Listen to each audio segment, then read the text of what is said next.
Right, good afternoon, good evening, and good morning to all those joining into this loving video.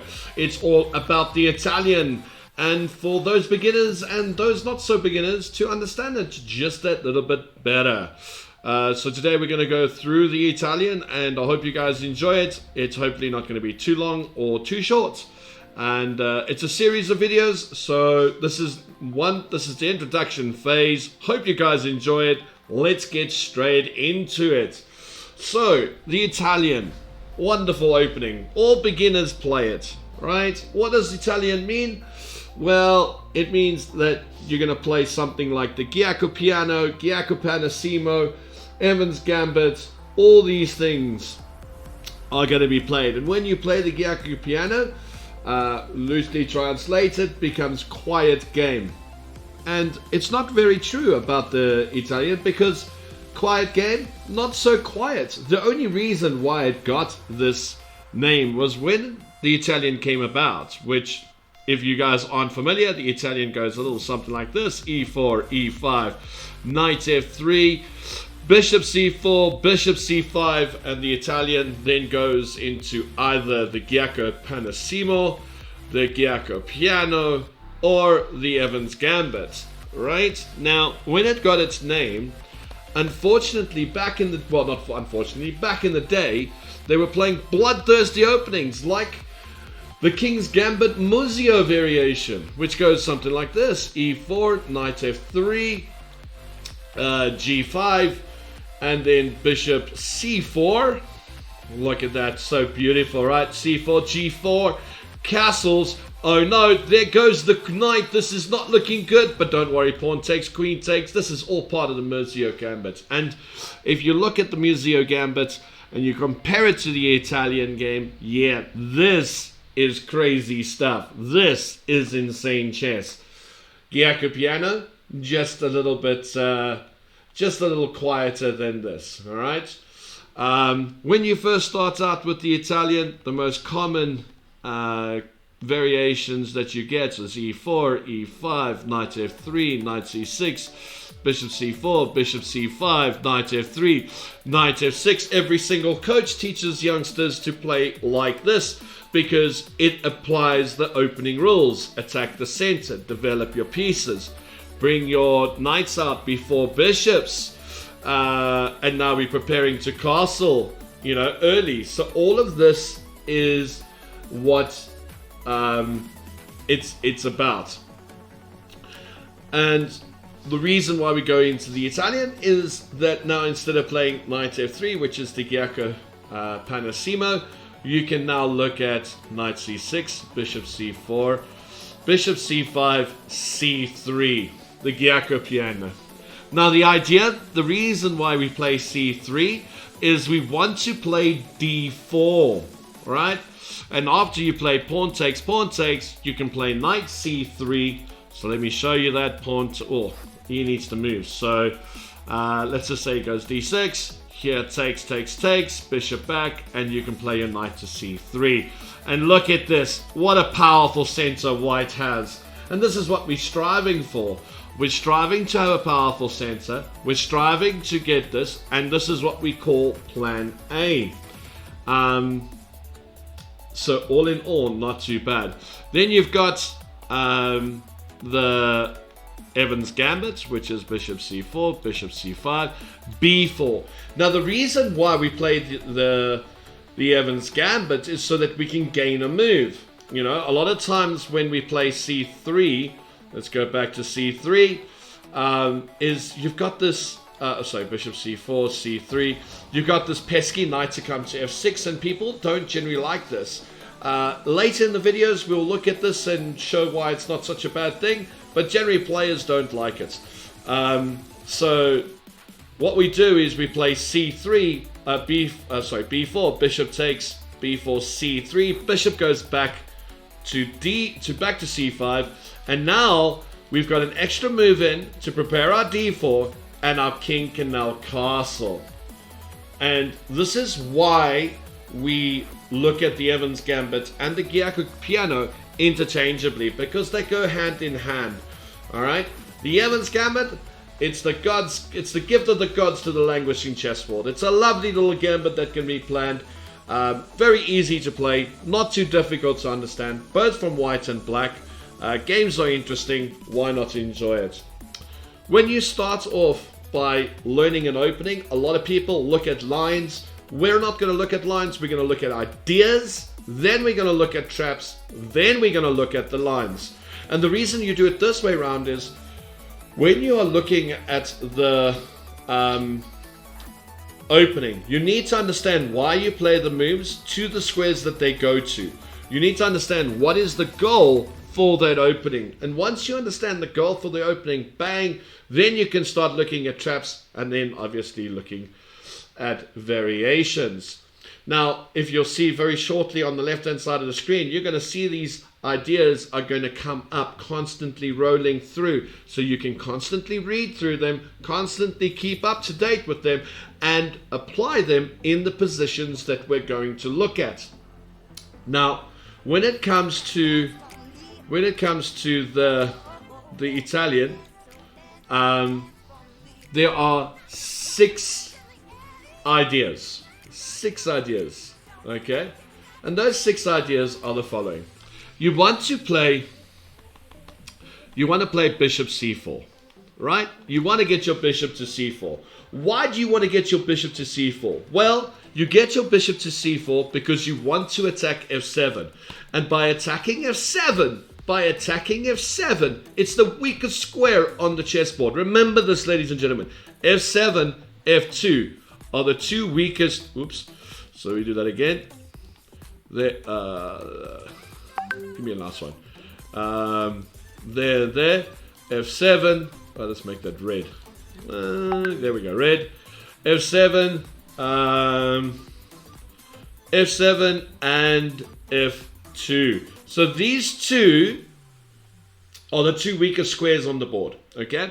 So white wants to get his bishop to c4 to attack f7. All right. Most importantly, why we play our bishop here. We play the moves. So let's move on. So knight f3, knight c, bishop c4, bishop 2. Now we play c3, and the reason why we play c3 is that we want to play c3 and d4 to take over the center. Right, most importantly, so bishop to c4 to attack f7 to take control of this diagonal, which is called the Italian diagonal, and then c3 to d4 to attack the center. And bear in mind, the center is where we are going to strive. Then we want to develop your pieces rapidly. We want to castle and get this rook to e1. And the reason why we want to get the rook to e1 is because we want to stare down the line and look at the enemy king, right? And if we have a lead in development, we want to break open the lines to get to the enemy king. We will see these ideas be broken up during a game. Then, next idea. Keep your opponent's pieces from settling with central pawn stabs.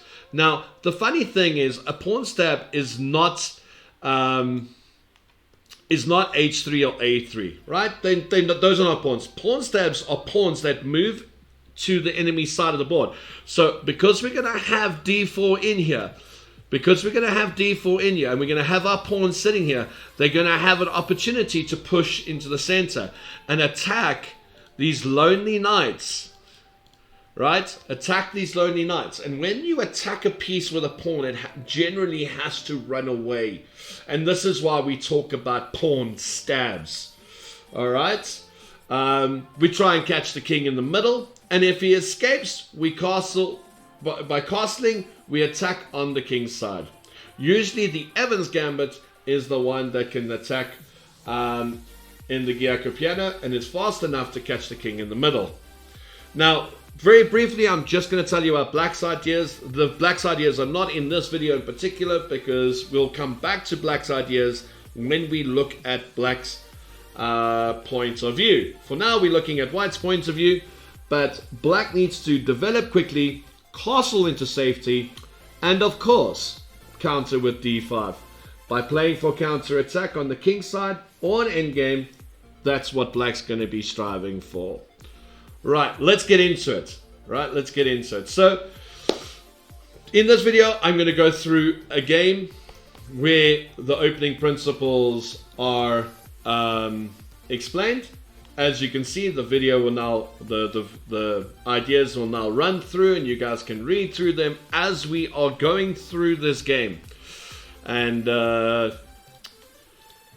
very good instruction. The game is not very old. It was played in 1990, and here we go. So e4, e5, knight f3, knight c6, bishop c4, bishop c5.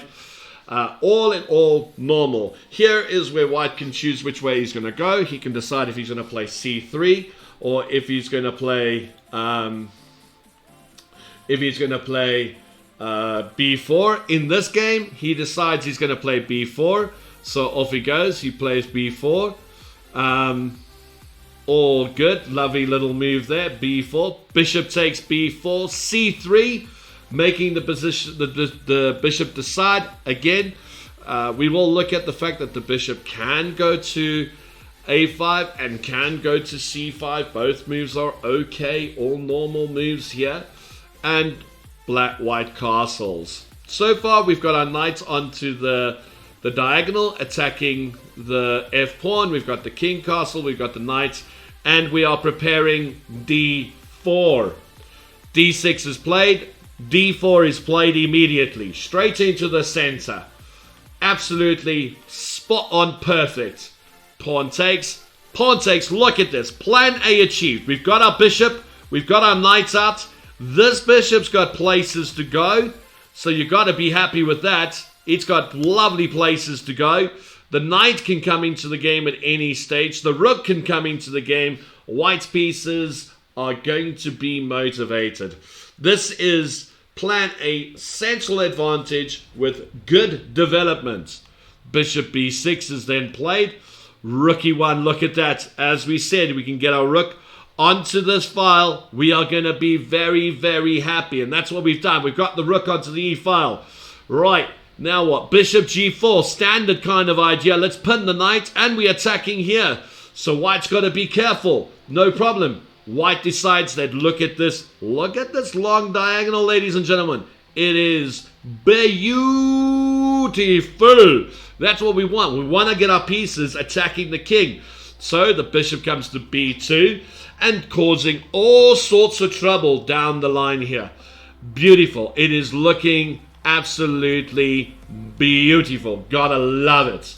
Right? Bishop b2 was played. Black then plays queen f6, and this is one of those cases where we were talking about pawn stabs, right? Here the pawn stab really helps white because the rook is behind him and now he needs to decide what to do. So e5, pawn takes e5, pawn takes e5, and queen f4. Very, very, very nice move. Attacking here, putting pressure here, all looking good, right? Now, at this point, if you want to stretch your brain a little bit, I would suggest to hit the pause button and think about this move now, okay? White is in the ascendancy. How is white going to now punish black in this position? So if I were you, hit that pause button right about now. I'll give you a few seconds to do that, and I will then continue with the answer. Right, so here we have the queen attacking the bishop, and it all looks doom and gloom. But don't worry, we've got a rook here, we've got a queen here, we've got a bishop here, we've got another bishop here. Oh, it's just too much power, White decides he wants to open the area around the king by pushing e6. Now this is great because if the pawn takes, bishop takes, rook takes, and it's doom and gloom, right? So black thinks he can gain time by playing bishop takes f3 because now you're attacking the queen. White turns around and says, nope, not having any of this. Look at the power I have along these lines. Even this line can come into play now. So he goes pawn takes pawn, and the king has to go to f8. He has no choice. Now you want to play bishop here. You can't, because this knight comes into play. So we first get rid of that knight. Bang. Boom. And now the knight comes back. And when the knight comes back to defend, unfortunately for black, it is all over. Bishop takes knight. King comes back. And in this position, you can have a party. You can really, really and truly have a party. You can go for bishop check here. You can go for bishop check here. You can go for bishop check here. At this point, black resigned. Okay? Now that didn't seem very hard to do, right? White developed. Black didn't do too much other than maybe bring out his queen too early. Maybe didn't defend as well as he should. But all in all, white took the ascendancy and controlled the center. This is what we want. We want to control the center with the Italian. Now, isn't that an exciting game? Isn't this a reason to learn the Italian properly? Ladies and gentlemen, if you enjoyed that, be back for the next series where we will go through some more of these games where these ideas will take place, and we'll learn more of these ideas. Join me again soon. Won't be long before the next one is posted. Hope you guys enjoy it. Hope you enjoyed the ideas. Post your comments on YouTube. Looking forward to it. Looking forward to hearing from you guys. Till next time, goodbye.